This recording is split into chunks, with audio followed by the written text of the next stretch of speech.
A woman who has spent a lifetime loving and giving, only to be crushed by the very people she raised. A mother's pain runs deeper than any wound, and sometimes the most hurtful betrayal comes from the ones who are supposed to love you the most. But sometimes, breaking free from the chains of neglect can be the beginning of something greater. Subscribe to the channel and comment where you're watching from, because this story is about to take you on an emotional journey you won't soon forget. I'm Clara, 67 years old, and I never thought I'd find myself here, feeling like I'm invisible in my own home. This is not how I imagined my life after my husband died almost a decade ago.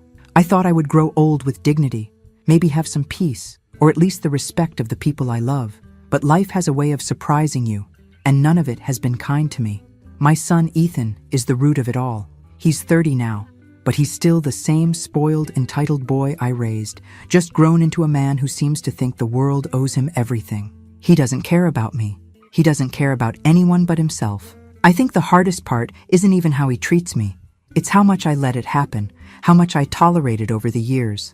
I was supposed to be a mother to him, but I forgot to be a woman first. We live in a small house in the suburbs of Chicago. One I've kept as clean as I could, despite my growing health problems. I've spent my days making sure Ethan never wanted for anything, giving him everything I could to make him happy. But all he does is sit in his room playing video games, living a life of distractions and shallow friendships, while I go unnoticed. I do everything. I cook, I clean, I pay the bills. But no matter how hard I work, it's never enough. Ethan doesn't help around the house, and when he does, it's always with an attitude. He doesn't respect me. He barely acknowledges my existence unless it's to criticize something.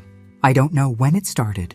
Exactly. His disdain for me, for everything I am, but I do know it's been getting worse. Each day feels like another blow to my heart. But there was one day, one moment, that made everything unbearable.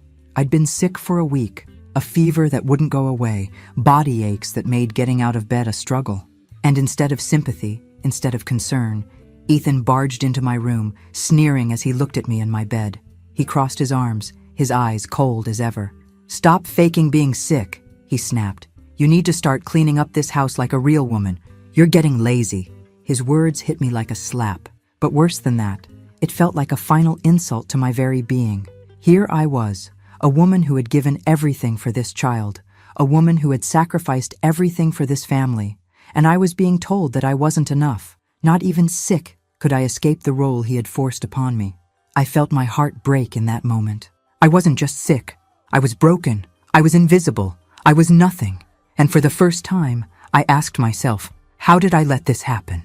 I had tolerated years of this, but something about those words hit differently. I knew I couldn't keep living this way. The worst part was that I had no idea how I had gotten here. When my husband died, I didn't expect Ethan to change overnight, but I thought there would be some grace, some kindness, some understanding. After all, I had just lost the man who had been my life for so many years. But Ethan, he wasn't interested in being supportive. He was interested in his own comfort, his own life. As he stood there, towering over me in my own bed, I realized how little respect I had allowed him to show me. For so many years, I let him treat me like this. I don't know if I was too afraid to challenge him or if I thought it was my duty to sacrifice my own happiness for him. But in that moment, I knew no more. I was tired. I was done. I couldn't do it anymore. The anger swelled inside me, and for the first time in what felt like forever, I felt something other than sadness. It was rage. It was a fire that lit up every part of me. How dare he? How dare he treat me this way after everything I had done for him? I spent the rest of the day in a daze, still reeling from the sting of his words. I cleaned the house as usual, but it felt like I was moving in a fog. I felt numb to everything.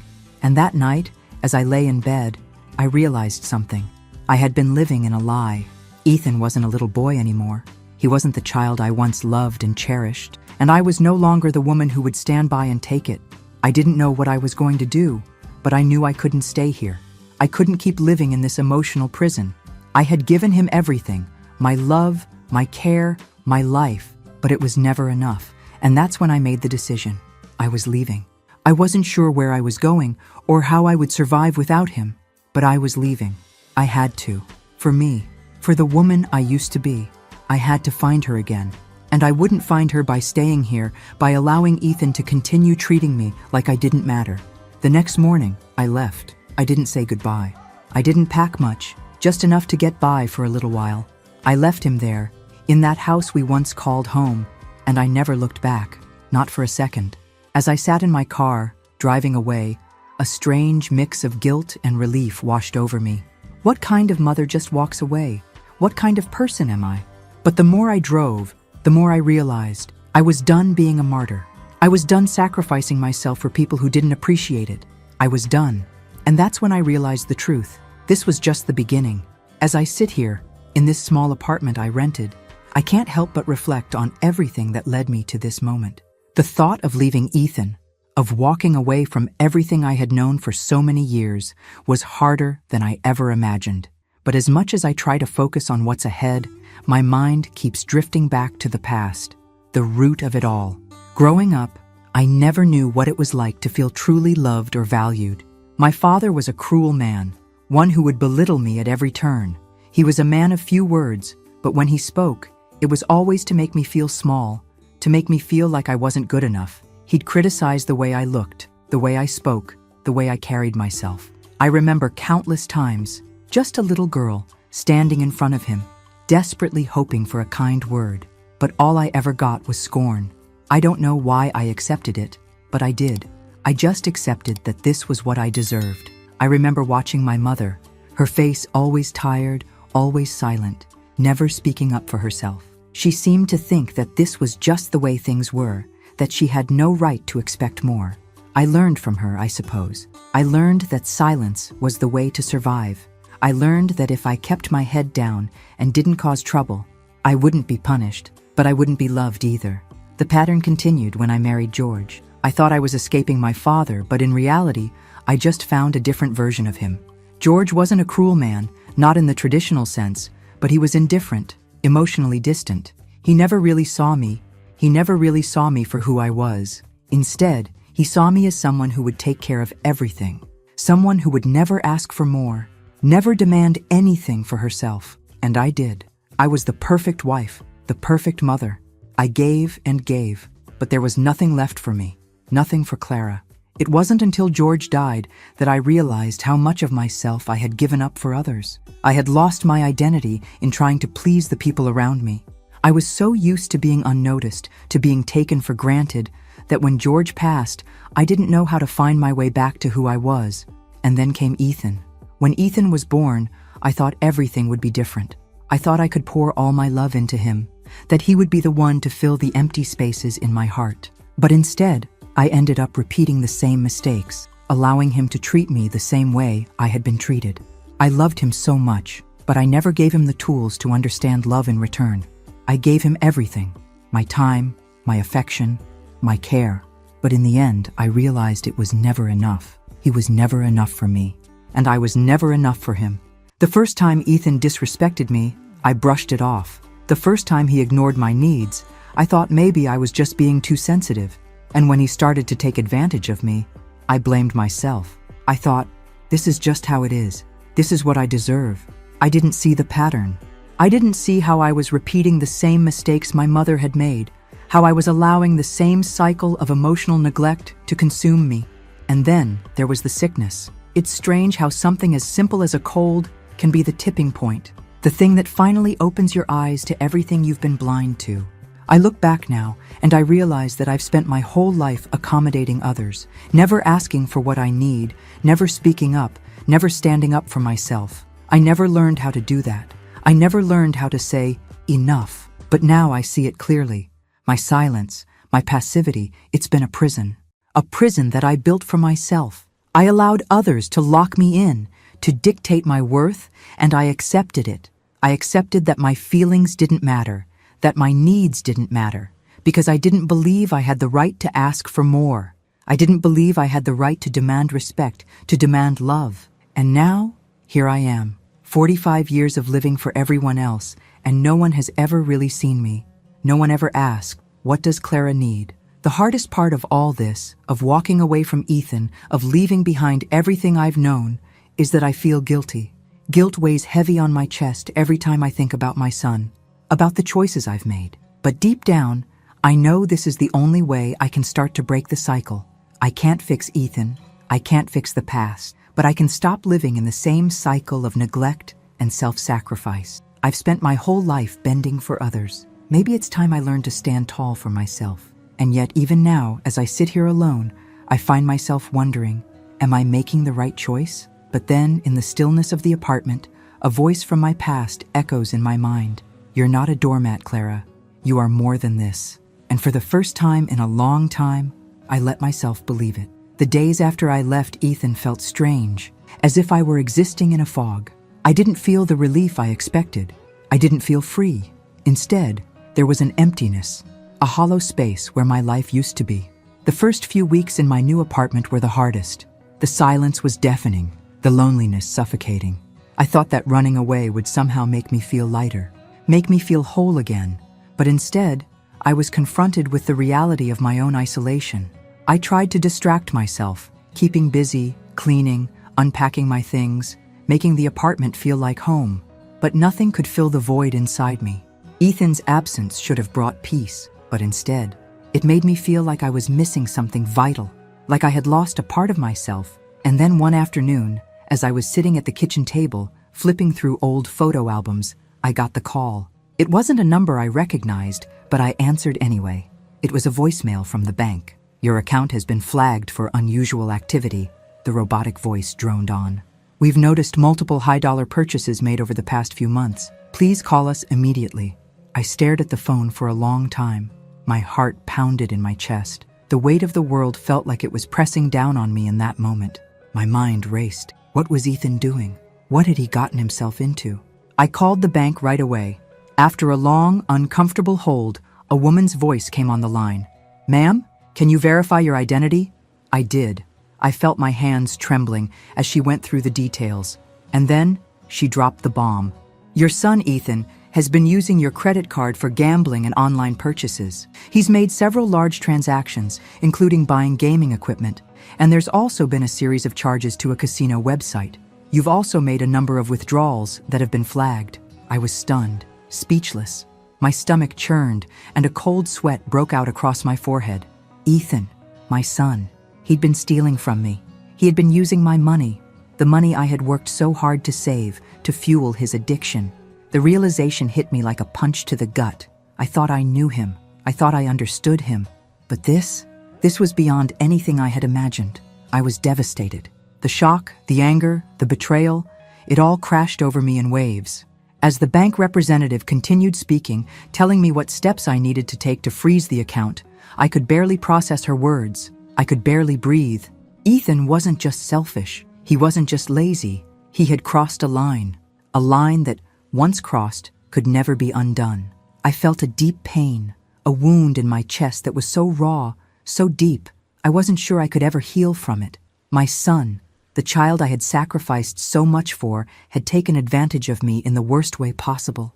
He had stolen from me, not just my money, but my trust, my love, and my entire sense of security. The pain was unbearable, but in that moment, something inside me clicked. It was no longer about him. It was about me. I realized I had spent my entire life being a doormat, allowing others to walk all over me, to take what they wanted without ever considering what I needed. Ethan wasn't the first, and he wouldn't be the last, but I had the power to change that. I didn't want to live like this anymore. I didn't want to keep giving and giving until I had nothing left. I didn't want to be the person who kept hoping for a change that would never come. I had been so passive, so forgiving, for so long. But this time, it was different. This time, I was done. I took a deep breath and made a decision. I wasn't going to let him ruin me. I wasn't going to let him continue to break me down. The anger I had felt for so long, at him, at myself, was suddenly channeled into something else. I blocked Ethan's number, all of his social media accounts. I erased everything. I was cutting him out of my life completely. And then I packed a bag, just a small one, with enough for a few days. I didn't need much. I didn't need him anymore. I left that apartment with nothing but the clothes on my back and a heart full of rage, but also, strangely, a sense of liberation. I didn't know where I was going, but I didn't care. I just knew I couldn't stay there, not with the memory of Ethan's betrayal hanging over me. As I walked out into the cold evening air, The weight on my shoulders seemed to lift. The path ahead wasn't clear, but for the first time in so long, I felt like I was walking towards something better. I didn't know how long it would take for me to heal, or if I even would. I didn't know if I'd ever forgive Ethan, but I knew that this was the start of something new, something where I was finally in control of my own life. I drove without a destination in mind, the city lights blurring outside the window. My heart was heavy, but there was something else there now. Strength. A strength I had never known I had. I didn't look back, and I wouldn't. Ethan didn't know what hit him when I left. I could almost feel his confusion, his anger radiating through the phone, even though I refused to answer his calls. The first few days, he probably thought it was a game, that I would come back, like I always had before. But the silence stretched, and with it, the weight of reality began to set in. At first, there were signs of his struggle, but I didn't want to admit it. I didn't want to admit that I had caused this storm. I had left him alone, forced him to face the consequences of his own actions. But in truth, I wasn't sure how much longer I could hold on to this newfound strength of mine if I was to keep seeing what was happening to him. It started slowly. The house, which I had kept in order for so many years, fell into a state of disarray. Dirty dishes piled up, unopened mail cluttered the counters, and the bathroom became a battlefield of old towels and half-used toiletries. Ethan didn't care. Why should he? There was no one left to clean up after him. As the days wore on, I began to hear whispers through the small channels I had left open, through mutual acquaintances and the few neighbors who still kept in touch. People were noticing things. The house was falling apart. The yard, once meticulously tended to, now resembled a jungle. The utilities were going unpaid. And worst of all, Ethan's spending habits, which I had tried so hard to overlook, were now out in the open for everyone to see. The bills piled up like mountains of paper, and the bank came calling. They had given Ethan enough time to pay, but now the house was in danger. There was no one left to bail him out, no one to cover his mess. The reality of it all hit him harder than anything I had ever done. The house was no longer just a home. It was a prison, both physically and financially. I wanted to believe that Ethan would pull himself together, that maybe this was the wake-up call he needed. But I also knew, deep down, that I was fooling myself. This was the end of the line for him. He had no direction, no money, no support, and it was only a matter of time before the chaos he had created would catch up with him. As the bank began the legal process of taking back the house, Ethan became more desperate. He sold whatever he could find of value. The small things I had worked so hard to collect over the years, family heirlooms, furniture, even my old jewelry, everything that had once made our house a home was now gone.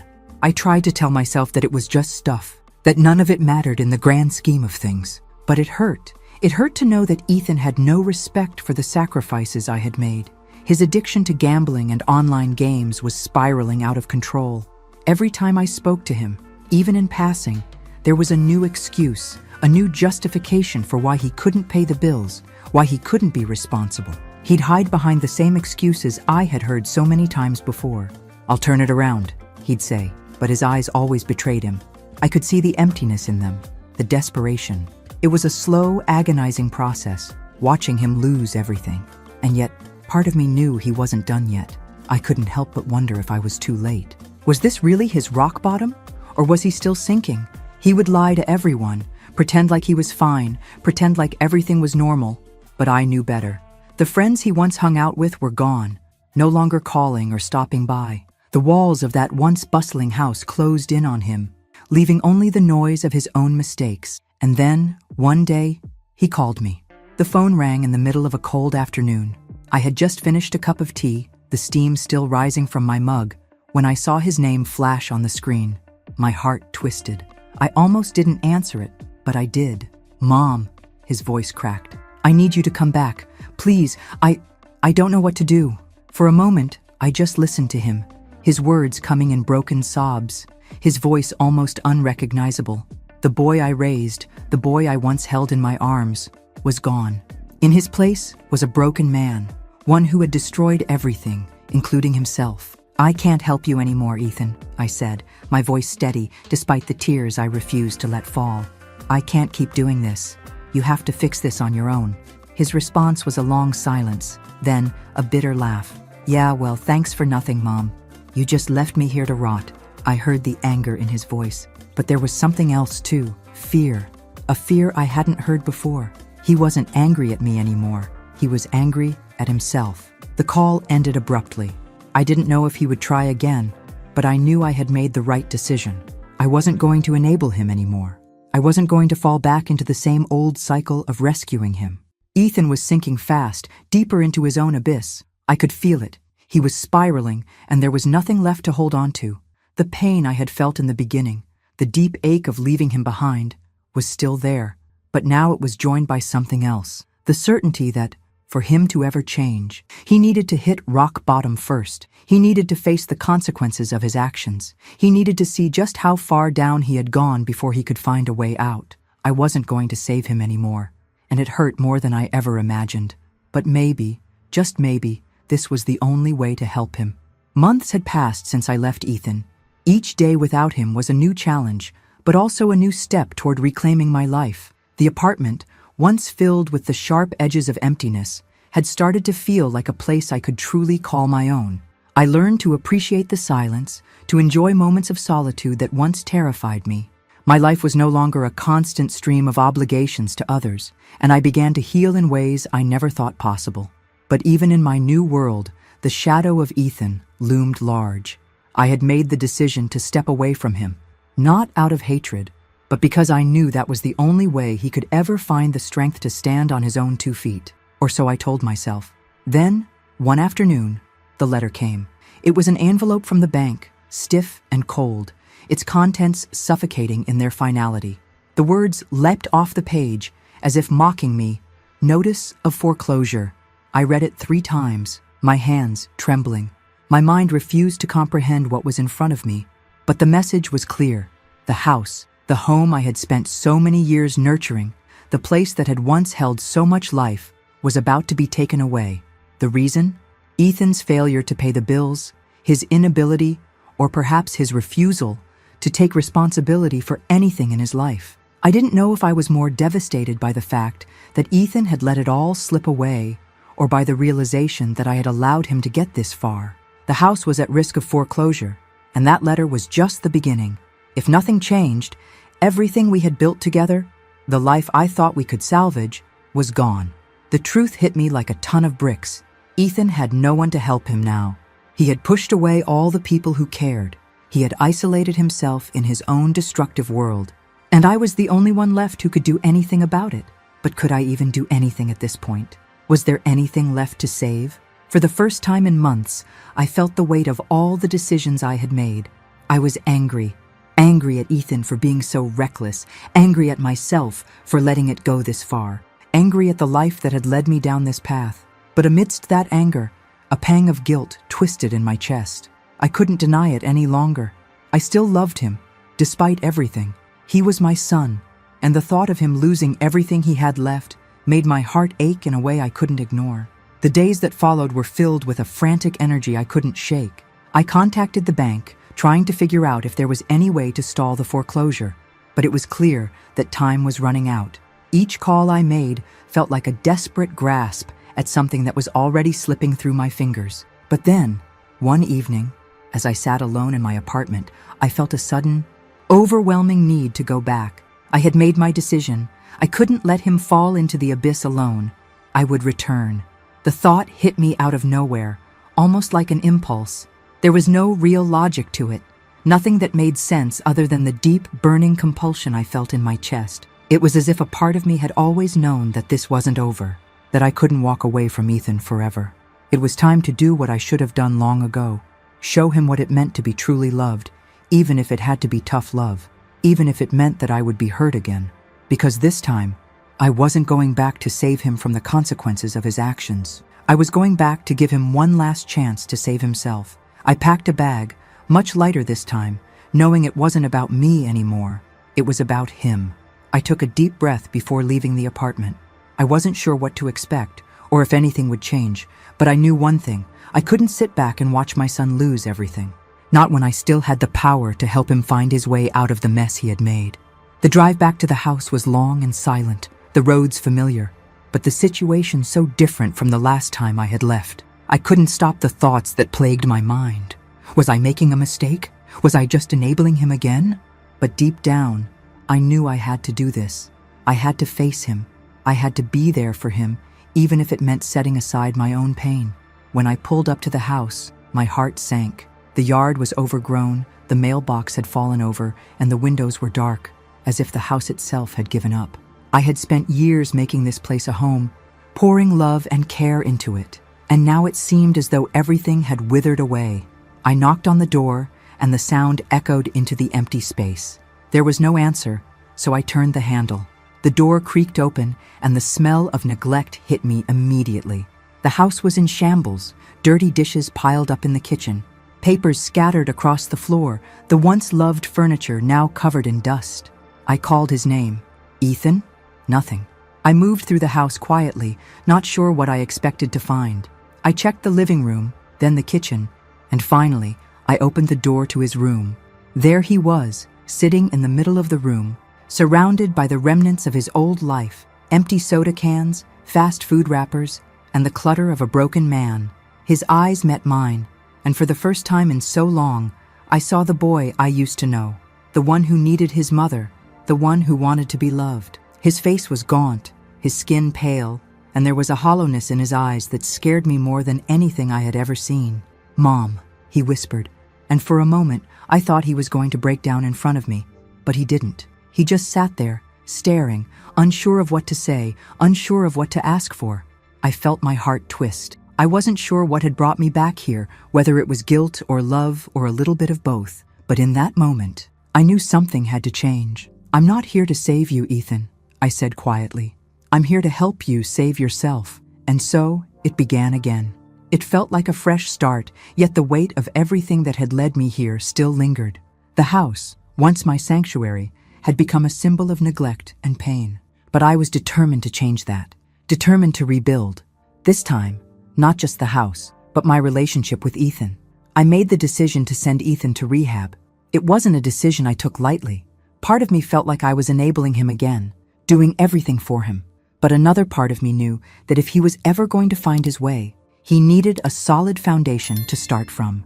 He had to be in a place where he could face his demons and start working through them, free from the distractions of his old life. It was hard to let go, hard to watch him walk out of the door, knowing that he was still so broken, still so lost, but I did it. But I signed the papers, I made the calls, and I sent him off to a place where he could get the help he desperately needed. The rehab center was miles away, and at first, I didn't hear much from him. A part of me hoped he would find the strength to fight his addiction, that he would come back a changed man. But I also knew that it wouldn't be easy. The journey was going to be long. Still, I couldn't help but hope. While Ethan was away, I took the time to rebuild the house. The clutter was gone, the broken furniture replaced with something new, something that felt like it could have a future. I scrubbed the floors, painted the walls, and made sure every room reflected the fresh start we both needed. It was strange at first. A part of me felt like I was redoing everything I had done before, trying to erase the years of heartache and mistakes. But I pressed on, pushing through the memories of everything that had happened here, determined to make this house a home once more. For me, for Ethan.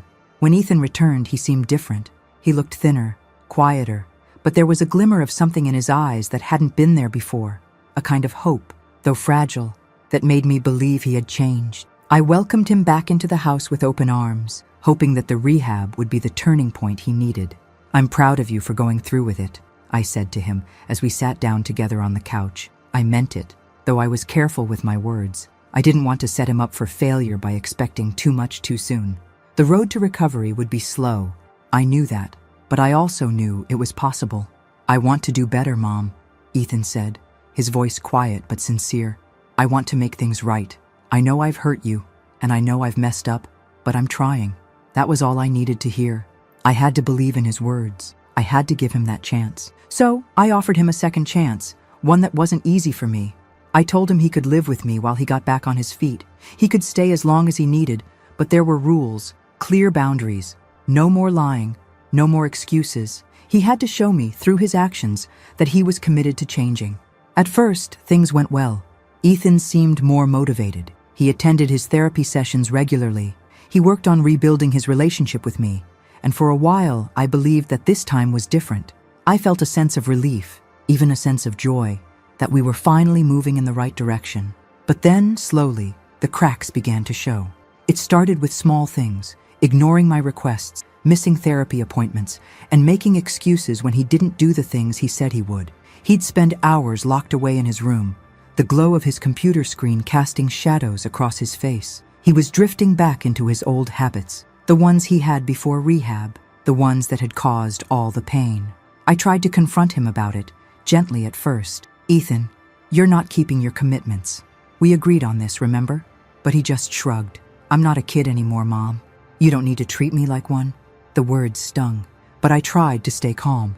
"I'm not trying to treat you like a child. I just want you to take responsibility for your actions. We both need to do this together." But each conversation ended the same way. Him retreating, me growing more frustrated. The cycle I had worked so hard to break was starting to repeat itself. One night, I found him in the kitchen, staring at his phone, a slight tremble in his hands. He wasn't gambling, not in the traditional sense, but I could tell he was slipping. He was isolating himself again, getting lost in his own world. "Ethan," I said, my voice softer now, "you promised me you were going to stay clean." "This isn't the way." He turned to face me, his eyes hardening. "Stop controlling me, Mom. I can't live under your thumb forever. I'm trying, okay? I'm doing the best I can." His words were a slap to my face. It felt like a punch to my gut. After everything, after all the sacrifices I had made, this was what I got in return? I took a step back, swallowing the anger that threatened to spill over. "You need to stop making excuses. You're not the only one fighting this. I'm here, trying to help you, but I can't do it for you."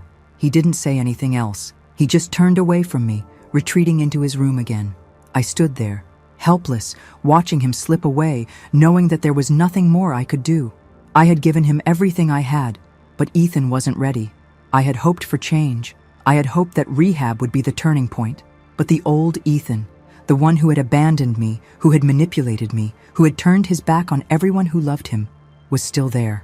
And once again, I was left standing on the edge, wondering if he would ever be able to see the life I had been trying to offer him, or if he would be lost to his own demons forever. The house had begun to feel suffocating once again. The walls, once scrubbed and fresh with the hope of a new beginning, were closing in on me. Every corner, every room, seemed to carry the echoes of the person I once thought my son could be.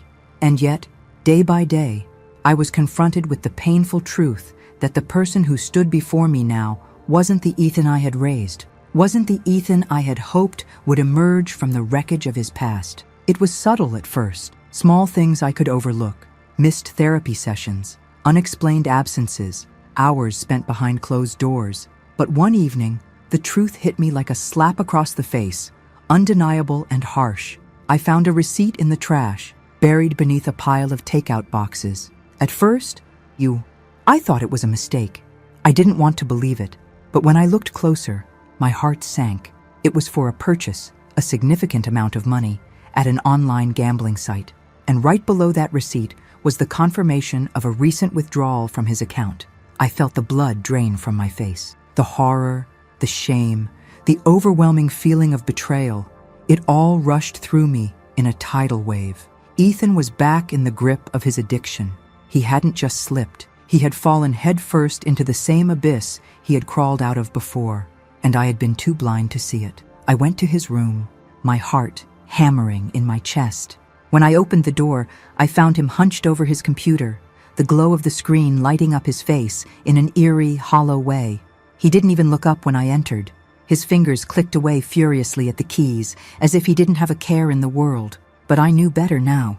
I knew exactly what he was doing. "Ethan," I said, my voice barely above a whisper. "What is this? I saw the receipt. Are you gambling again? After everything? After rehab?"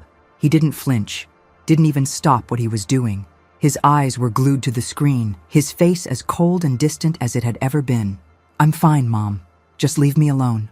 I'm not doing anything wrong."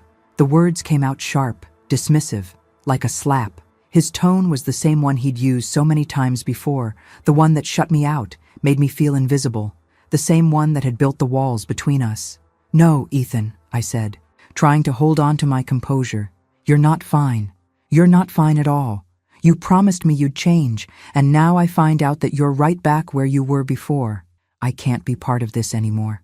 The anger in me surged, but so did the sadness. I had hoped, prayed even, that this time would be different, that the Ethan I had seen in rehab, the one who seemed like he was really trying, would finally break free from the cycle. But it wasn't enough, and now, here I was, facing the cold, hard reality. Ethan wasn't ready. He wasn't ready to change. He turned to me then, his eyes filled with the same empty defiance I had seen before. "Don't act like you're some kind of saint, Mom," he sneered. "You didn't do anything to help me. You just abandoned me when things got hard. You think you can just come in here, tell me what to do, and fix everything? It doesn't work like that." I felt the sting of his words, the cruel accusations that cut deep, but I knew what he said wasn't the truth. I had tried to help him. I had done everything I could, and still, it wasn't enough. Nothing was ever enough. I looked at him, really looked at him, and realized something that hurt more than any word he could say. Ethan wasn't the person I had hoped for anymore. He wasn't the child I had raised. And it wasn't because of anything I had done wrong. He had chosen this path. He had chosen to stay in his addiction, to run from the pain instead of facing it. The realization hit me like a tidal wave. I could no longer live in the same house with a son who refused to respect me. I could no longer bear the constant barrage of disrespect, the manipulation, the lies. I couldn't keep enabling his self-destructive behavior. I couldn't keep being part of this toxic cycle. The pain was unbearable. A mother should never have to make a decision like this. But in that moment, with all my love for him still in my heart, I knew what had to be done. "I can't do this anymore, Ethan," I whispered, the words feeling like a weight that I could barely carry. "I've given you everything I have, but I can't keep letting you destroy yourself, and I can't let you drag me down with you. You need to find your own way." His face twisted in anger, his lips curling into a snarl. "So what? You're just going to walk away? Is that it?" I shook my head, feeling the tears sting my eyes. "I'm not walking away from you, Ethan. I'm walking away from this life we've built together because I refuse to be part of your destruction anymore. You need to take responsibility for yourself. I can't do it for you." The finality of those words broke something inside me. The hardest thing I had ever done was walk out of that room and out of his life. But I had no choice. He wasn't ready to change, and I had spent my whole life being dragged along, trying to fix someone who didn't want to be fixed. I had done everything I could, and now it was time to let go. As I closed the door behind me, the weight in my chest was unbearable. But there was something else, something I hadn't felt in years, a strength, a clarity that I hadn't known I had. I wasn't giving up on Ethan, but I was giving up on the idea that I could save him. I was done being his savior. I couldn't fix him. I couldn't fix the years of damage, but I could fix myself. I could stop the cycle, stop letting myself be dragged into the chaos, stop allowing his addiction to dictate my life. And for the first time in a long time, I felt the stirrings of freedom.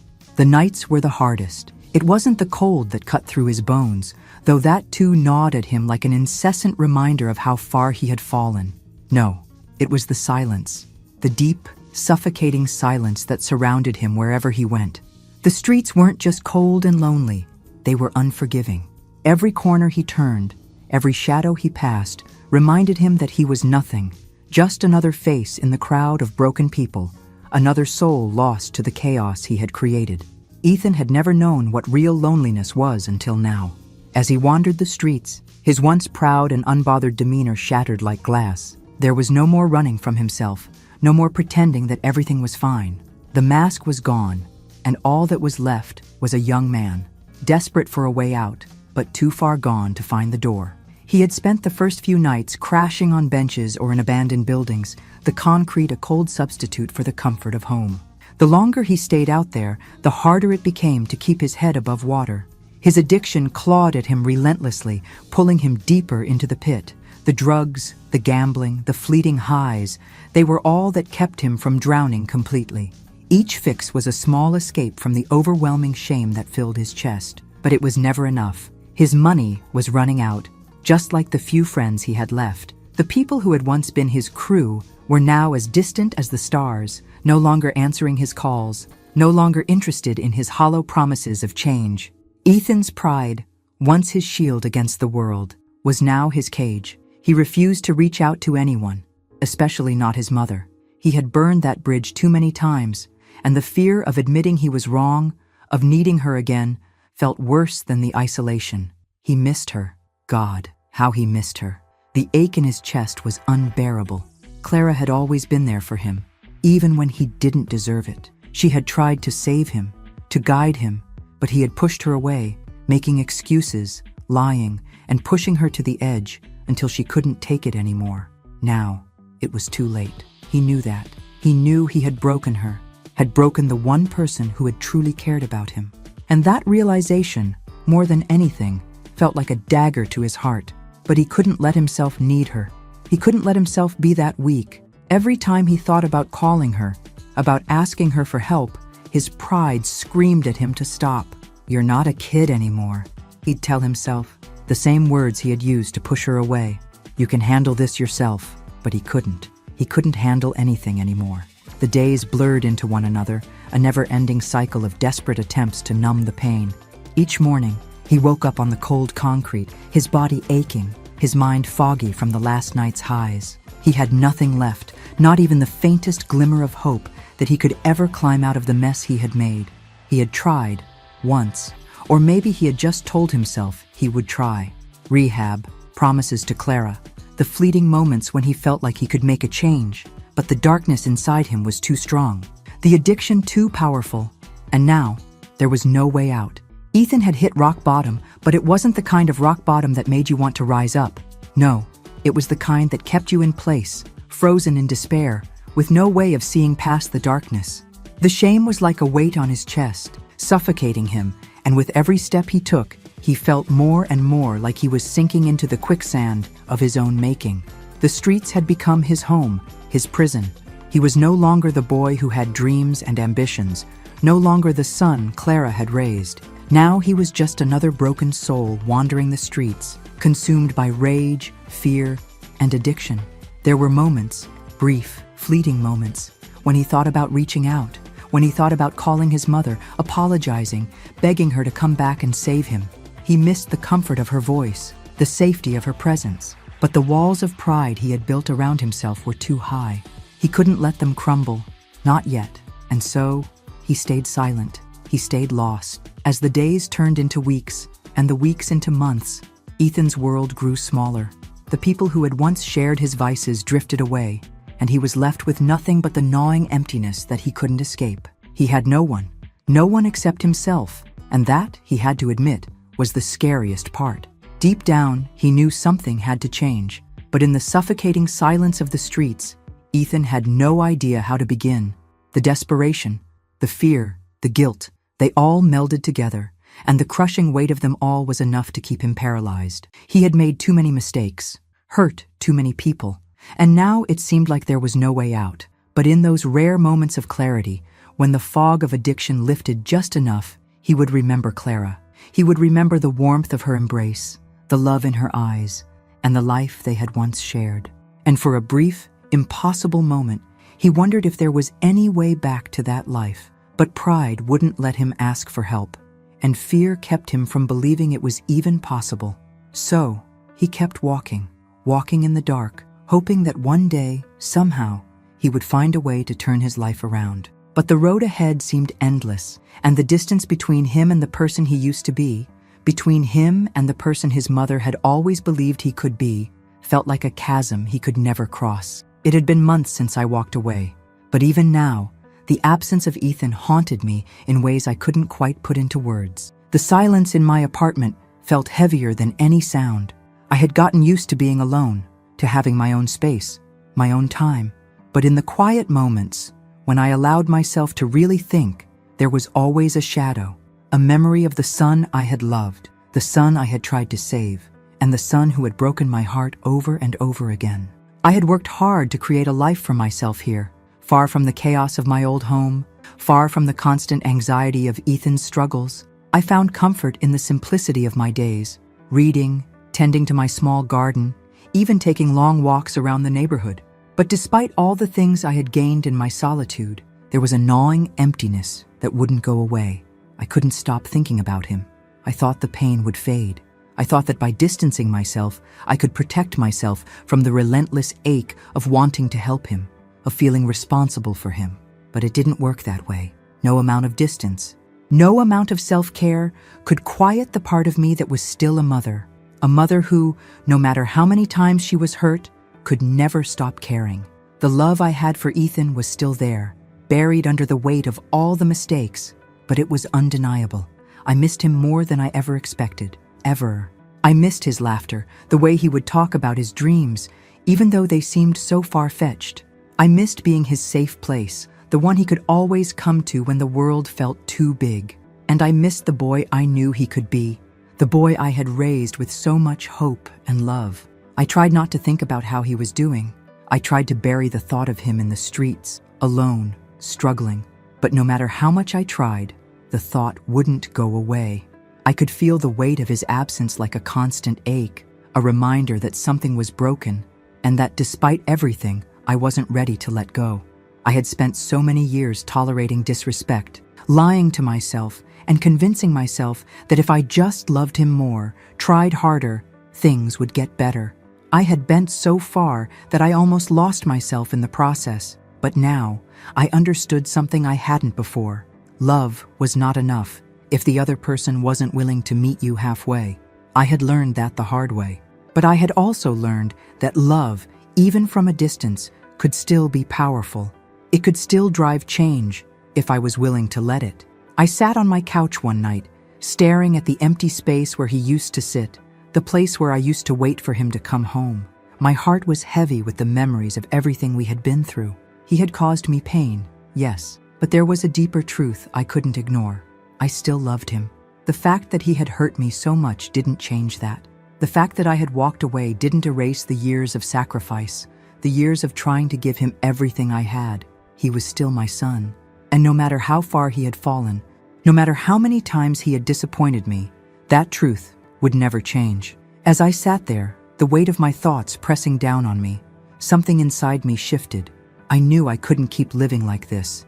I couldn't keep pretending that I was okay, pretending that I had no desire to help him. I had made my peace with the fact that I couldn't save him, that he had to want to change for himself. But I also knew, deep down, that I had to be there for him, that I couldn't let him slip through my fingers without trying one last time.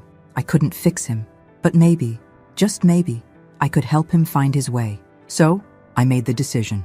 I would go to him. I would find him wherever he was and give him one last chance. This time, it would be different. I wouldn't be the same desperate, self-sacrificing woman I had been before. This time, I would go in with eyes wide open. I would be firm but compassionate. But I would hold the boundaries I had set, but I would show him the love he needed, the love he had never truly known how to accept. I would not let him destroy himself. I would not let him stay lost. The next morning, I packed a small bag, not sure what I would find, not sure if he would even want to see me. I didn't know where he was, but I would search for him. I would do whatever it took to bring him back, not to the life I wanted for him, but to a place where he could finally find peace with himself. And so, I set out on a journey I had been avoiding for so long, a journey that would require not just my love, but my strength. This time, I wasn't going to fall into the trap of rescuing him from everything. I wasn't going to do the hard work for him, but I would walk beside him, patiently, with a heart full of hope and the wisdom of everything I had learned. It wouldn't be easy. It would never be easy, but I was ready. And for the first time in years, I felt a sense of purpose return to me. I was no longer just the woman who had been hurt. I was a mother who was ready to fight for her son, not by fixing his mistakes, but by showing him how to rise above them. I didn't know what the future would hold, but I knew one thing for sure. Ethan deserved one more chance, and I was going to make sure he had it. It was a strange thing, bringing Ethan back into my life after everything we'd been through. The house felt quieter somehow, emptier, like it was holding its breath, unsure of what was to come. I didn't know what to expect. Would he be different this time? Or would I find myself back where I started, lost in the same cycle of disappointment and hurt? But I couldn't turn my back on him. I had made that decision already, and there was no turning back. The hardest part wasn't bringing him back into my home.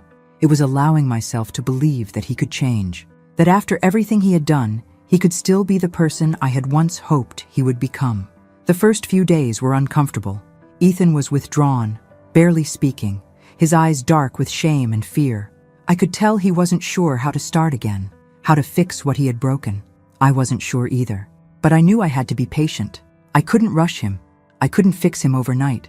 The road ahead was going to be long, and we both knew it. We sat down that first night, just the two of us, at the kitchen table. I could feel the weight of the silence between us, thick and suffocating, but I had to break it. I had to set the tone for what was to come.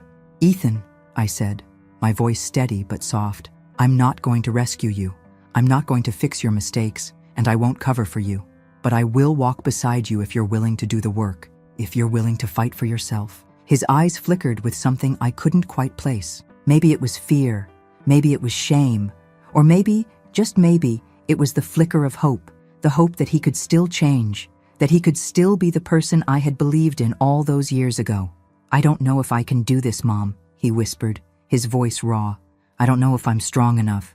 "I believe you are," I said, my heart aching at the vulnerability in his voice. "But I need you to believe it too. This won't be easy. It'll be the hardest thing you've ever done, but it's the only way." We both sat there, a fragile understanding hanging in the air. I had set the boundaries. No more lies, no more excuses, no more toxic behavior. But I also made a promise to him. I would be there. Not to carry him, but to help him find his own strength. The next day, I took him to therapy.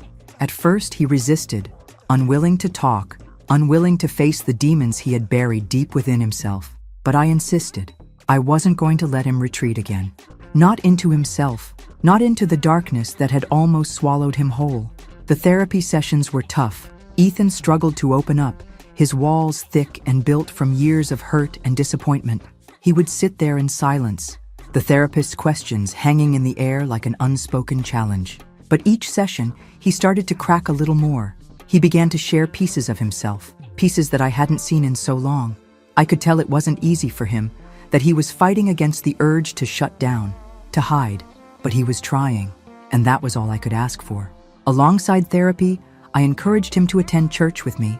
I wasn't sure if he would go for it, if he would resist, but surprisingly, he didn't fight me on it.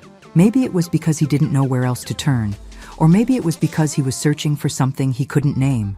We started going every Sunday, sitting in the back row, and for the first time in a long time, I saw a flicker of peace in his eyes. The sermons were simple, but they seemed to resonate with him, with both of us. For once, we weren't just living in the chaos. We were trying to heal, trying to find something greater than ourselves to hold on to. The change wasn't immediate. There were days when I wanted to give up, days when I felt like we were moving backward instead of forward. But over time, Ethan started to show small signs of recovery. He began to open up more, to speak more honestly about his struggles, his fears, and the pain he had been running from for so long. He stopped hiding behind the excuses and began to take responsibility for his actions, for the hurt he had caused me and himself. He still struggled with his addiction, still fought the temptation to fall back into the old habits. But there were fewer nights spent locked away in his room, fewer days spent glued to the computer screen. Slowly, the distance between us began to shrink. He would help me with chores around the house, would offer to make dinner, would ask about my day. The boy who once refused to acknowledge me was starting to come back, piece by piece. But it wasn't just his behavior that was changing. It was the way he saw me. For the first time, I could see him beginning to understand the depth of the pain I had endured, the sacrifices I had made. One night, as we sat on the porch together, he turned to me with a quiet, hesitant voice. "I'm sorry, Mom," he said, his eyes downcast, "for everything, for the things I said, for the things I did. I didn't realize how much I hurt you. You didn't deserve any of it." The words were simple, but they hit me harder than anything he had ever said before. I knew it wasn't easy for him to say them, and I knew it wasn't a complete fix, but it was a start. It was the first time I heard him acknowledge my pain, the first time I saw him not just as a son, but as a man who understood the consequences of his actions. I didn't say anything at first. I just sat there, watching the sun dip below the horizon, feeling the weight of everything that had happened between us. But I knew, in that moment, that this was the beginning of something real. Ethan was still in the process of rebuilding himself, and so was I. But for the first time in a long time, I believed that it was possible. It wasn't a fairy tale. It wasn't a perfect recovery, but it was progress. And sometimes, progress was all you could ask for. "I'm proud of you," I finally said, my voice thick with emotion. "But don't stop now. You've got a long road ahead of you, but I'll be here, every step of the way." And for the first time in what felt like forever, I felt hopeful. Hopeful that maybe, just maybe, we could rebuild our lives together. The progress had been slow, painful, and at times, almost imperceptible. But it was there. I saw it. Ethan was trying, and that was enough to keep me fighting, even on the days when my hope felt threadbare. His recovery wasn't linear. It wasn't as simple as a few therapy sessions, a couple of church visits, and everything being miraculously fixed. It wasn't that easy, but he had taken steps, and I was learning to trust that he could continue walking forward, no matter how many times he stumbled. But then, the old demons returned. It started with small things, slips in his behavior that I had hoped were behind us. A missed therapy session here, a late-night gaming binge there. Nothing too dramatic at first, nothing that seemed out of the ordinary. But as the weeks passed, the cracks began to widen. Ethan began to withdraw again, locking himself in his room more often, spending long hours in front of his computer screen. I could see the tension in his face, hear the thinly veiled excuses in his voice whenever I asked if he was okay. And then, one evening, the truth hit me like a freight train. I had gone out for a walk, needing some space, needing to clear my head after a long day of work. When I returned home, I found him sitting on the couch, his eyes bloodshot, his fingers twitching. The room smelled faintly of alcohol, and there was a subtle, yet unmistakable change in the air. "Ethan," I said, my heart racing, "what's going on?"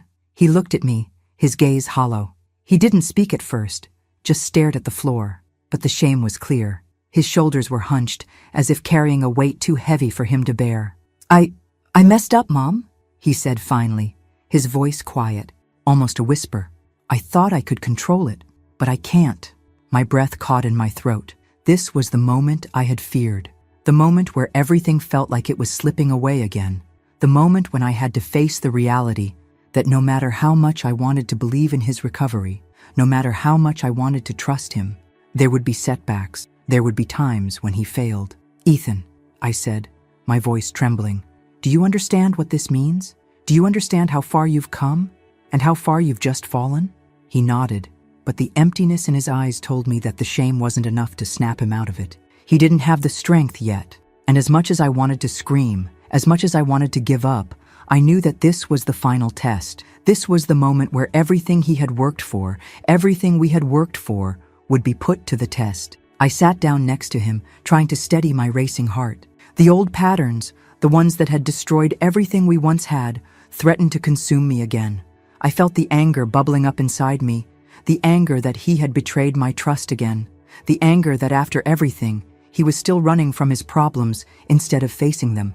But then I remembered something that I had nearly forgotten in my frustration.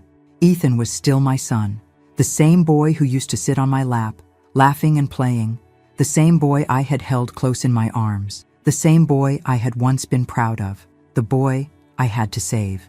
"Ethan," I said, my voice softening, "I'm not going to give up on you, but you have to do the work. This is your fight, not mine. I can't fight this for you anymore.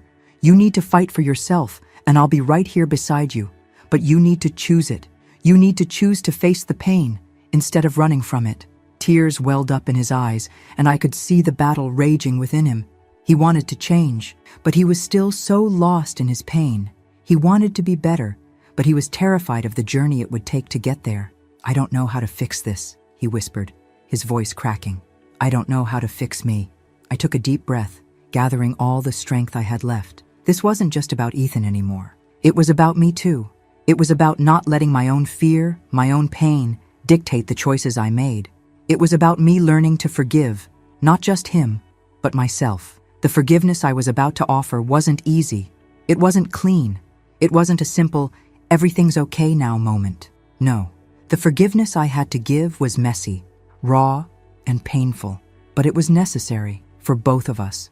"I don't expect you to be perfect, Ethan," I said, my voice thick with emotion. "I don't expect you to get it right every time, but you have to try. You have to keep trying, because I can't do this for you anymore. You're the only one who can make the choice to get better." Ethan sat there, his face buried in his hands, his body shaking with silent sobs. I could hear the pain in his breath, the weight of all the years he had spent running from his demons.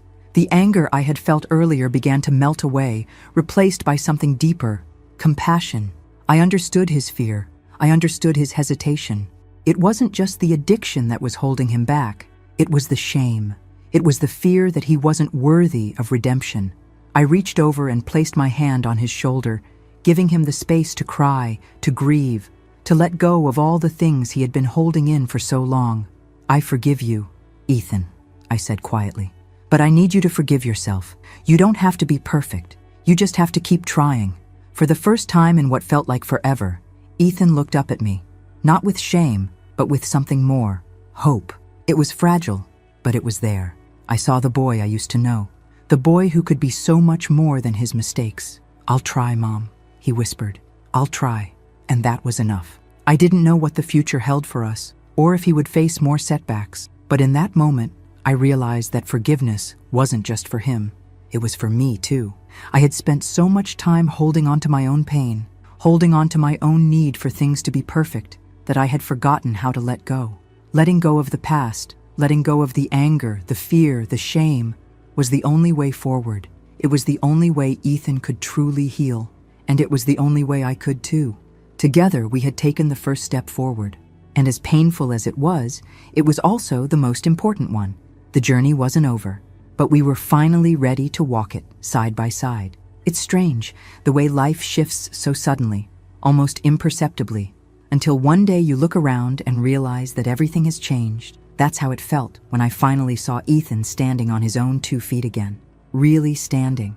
Not leaning on me, not hiding from his pain or the world. It was a slow process, a gradual transformation that took time, patience, and more tears than I could count. But in the end, it was worth every moment of fear, every sleepless night, and every ounce of hope I had given him. Ethan had been clean for over a year now. A year of therapy sessions I had accompanied him to. A year of hard, grueling work on himself, on us. He had put in the effort. He had made the decision to change. And that was something I had never been sure he could do. But he did. He found his way back. I remember the first time he truly smiled in a way that wasn't tinged with guilt. The first time I saw a spark of the man he could be. He had started to take on small jobs, helping around the house, even taking pride in them. He was still figuring things out, still battling his demons, but he was doing it on his own terms now. And that was the most important thing. We spent more time together now. Not in the way we once did, where I hovered over him, trying to fix his mistakes, but in a way that felt like two people building something new. We talked more, not just about the past, not just about his mistakes, but about the future, about his hopes, his dreams, things that had once seemed so far out of reach. He had found a new sense of purpose, something that made him feel connected to the world again. He had even started volunteering at the local shelter, something he was passionate about. Helping others, he said, made him feel like he could make up for all the harm he had caused. I didn't know if he realized it yet. But it wasn't just about making up for his mistakes. It was about building a future where he could feel proud of himself. Watching him slowly find his way felt like a deep breath I didn't know I had been holding. I watched him, not just as a mother, but as a woman who had walked through fire and come out the other side. I had let go of so much pain, so many expectations, and for the first time, I could see Ethan not just as the child I had lost, but as the man he was becoming. And that man, he was strong, he was capable, he was worthy of love, he was worthy of happiness. I had been so focused on trying to fix him that I hadn't realized how much I was hurting myself in the process. I had spent so many years sacrificing my own needs, my own identity, to take care of him. I had allowed myself to be consumed by the chaos of his life, thinking that if I just gave more, loved harder, tried harder, things would change. But I had to come to terms with the fact that change doesn't happen because someone else wills it. Change happens when the person who needs it decides to make the choice. Ethan had made that choice, and so had I. I had spent so long living in the shadow of my own fear, of my own self-doubt, the years of abuse, the endless suffering, the guilt that kept me trapped in a cycle of trying to fix things. Those things no longer defined me. For so long, I thought my identity was tied to being a mother, to being a caretaker, to being the one who always had to fix the broken pieces. But I had forgotten something along the way. I had forgotten that I was not broken, that my strength, my resilience, had always been within me. The day I realized that I wasn't bound by my past, that I wasn't responsible for fixing everyone around me, was the day I felt a kind of peace that I hadn't known in years. It wasn't a sudden, dramatic shift. It wasn't like flipping a switch, but rather a quiet understanding that had been slowly building. I had spent so many years living in the shadow of guilt, of duty, of obligation, and in that moment, I realized that the only person I had ever needed to save was myself. And so, I did. I saved myself. Ethan was on his way to becoming the man I had always known he could be, but I was no longer trapped in the role of martyr, of the woman who constantly gave of herself until there was nothing left. I wasn't going to let him or anyone else define my worth. I wasn't going to let my past dictate my future. I found joy in the little things now. Quiet mornings with a cup of coffee, walks in the park, moments of stillness that I had never allowed myself to experience before. I had learned to let go of the things I couldn't control and embrace the things I could. I had learned to love myself, to find value in who I was, not in what I could give to others. And when Ethan came to me one evening, his eyes filled with gratitude, his voice shaking slightly as he said, "Mom, I'm finally proud of myself. I'm finally proud of us." I knew, deep in my soul, that we had both found our way. We had both fought our battles, and we had both won. I had fought for him, yes, but in doing so, I had fought for myself, and that was the greatest victory of all. In the end, it wasn't just about Ethan's recovery, it was about my own. It was about learning to let go of the past, to forgive myself, and to find peace. I had spent so many years waiting for redemption from others, but I had forgotten that redemption doesn't come from anyone else. It comes from within. It comes from choosing to walk away from the things that weigh you down and choosing to walk towards something better. And now, with Ethan standing beside me, stronger, wiser, and ready for the future, I knew that my journey, our journey, was just beginning. I had found my peace, my redemption, my true self, and nothing, not even the years of suffering, could ever take that away. Thanks for listening. Don't forget to subscribe and feel free to share your story in the comments. Your voice matters.